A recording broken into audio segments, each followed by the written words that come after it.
ஒரே உணவுப் பொருள்ல நிறைய பெனிஃபிட்ஸ் இருக்கும். ஆனா அதுல நமக்கு எத்தனை கிடைக்கணுங்கிறது நம்ம சமைக்கிற விதத்தை பொறுத்தது.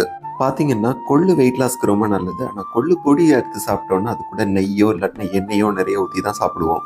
ஸோ வெயிட் லாஸ்க்கான அந்த பெனிஃபிட் உங்களுக்கு கொள்ளுல இருந்து கிடைக்காது. நம்ம பர்பஸ் என்னவோ அதுக்கு ஏற்ற மாதிரி அந்த உணவுப் பொருளை சமைக்கணும். கொள்ளு சூடுன்னு சொல்லுவாங்க. ஏன்னா அதுல காம்ப்ளெக்ஸ் கார்போஹைட்ரேட் அண்ட் ப்ரோட்டீன்ஸ் இருக்கு. டைஜஸ்ட் ஆகிறதுக்கும் கொஞ்சம் கஷ்டம்.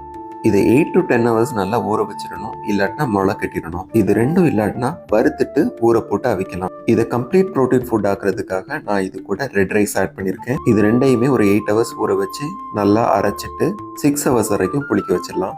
இதை நான் ஒரு எக்ஸ்பெரிமெண்ட்டாக தான் பண்ணி பார்க்குறேன். ரெட் ரைஸ் கொள்ளு ரெண்டுமே நான் ஈக்குவல் குவான்டிட்டி எடுத்திருக்கேன். எனக்கு பிடிச்ச வெஜிடபிள்ஸ் எல்லாத்தையுமே கொஞ்சமாக எண்ணெய் ஊற்றி லேசாக வதக்கி எடுத்திருக்கேன். காரத்துக்காக மிளகாத்தூள் ஆட் பண்ணல, மிளகு சீரகத்தூள் மட்டும் தான் ஆட் பண்ணியிருக்கேன். இதை ஊத்தப்ப மாதிரி வாத்தி எடுத்தேன்னா நல்லா வருது. ஆனால் இதில் கொஞ்சம் எண்ணெய் கூட ஊற்ற வேண்டியிருக்கும். நம்ம பர்பஸ் வெயிட் லாஸாக இருந்ததுன்னா அது செட் ஆகாது. அதனால இட்லியா ஊற்றிடலாம். டேஸ்ட் ரொம்ப சூப்பராக இருக்கு. ஆனால் கொஞ்சம் ஹார்டாக இருக்கு. நெக்ஸ்ட் டைம் கொஞ்சம் வேற மாதிரி ட்ரை பண்ணலாம், சாஃப்டாக கொண்டு வரதுக்கு. இது வந்து ஒரு கம்ப்ளீட் ப்ரோட்டீன் சோர்ஸ். அது மட்டும் இல்லாமல் நிறைய வெஜிடபிள்ஸ் ஆட் பண்ணியிருக்கிறதுனால ஃபைபரும் நிறைய இருக்கு. கொள்ளு ஏற்கனவே உடம்பு குறைக்கிறதுக்கு ரொம்ப நல்லது. அது கூட வெஜிடபிள்ஸும் சேர்ந்துருக்கிறதுனால இது ரொம்ப நல்லது வெயிட் லாஸ்க்கு.